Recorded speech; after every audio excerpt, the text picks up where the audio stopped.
Hello friends, હું doctor Prema Patel. હું ઓર્થોડોન્ટિસ્ટ છું અને છેલ્લા 1992થી હું ઓર્થોની પ્રેક્ટિસ કરું છું. ઘણા બધા પેશન્ટ મેં ટ્રીટ કર્યા છે. હવે તો અત્યારે લેટેસ્ટ અલાઇનરથી પણ ટ્રીટમેન્ટ કરું છું.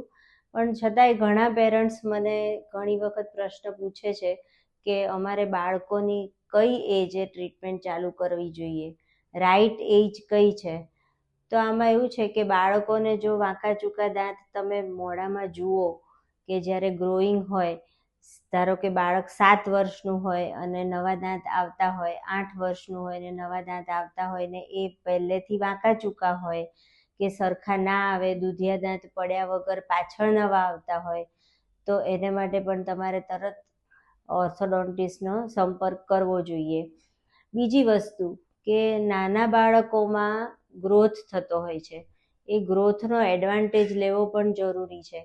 અમુક જ્યારે વાંકા ચૂકા દાંત અમુક ટાઈપના એવા હોય છે કે નાનપણમાં એને ટ્રીટ કરો ને તો આગળ જતાં એ લાંબી ટ્રીટમેન્ટમાંથી આપણે બચી શકીએ છીએ.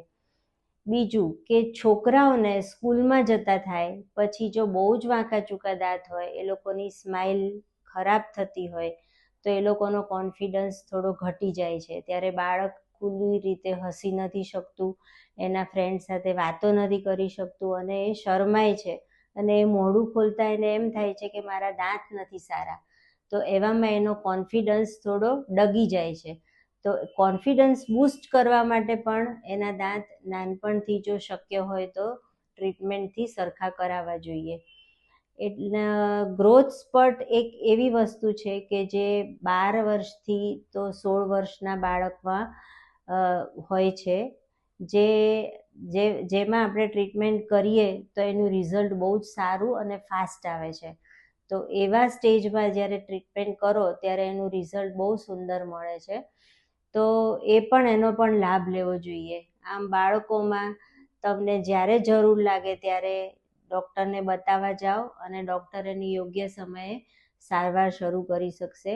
ઓર્થોડોન્ટિસ્ટ બેસ્ટ રીતે જજ કરે છે, એટલે બને ત્યાં સુધી તમારે દરેક સ્પેશિયાલિસ્ટને બતાવવું જોઈએ, એવો મારો આગ્રહ છે. Thank you.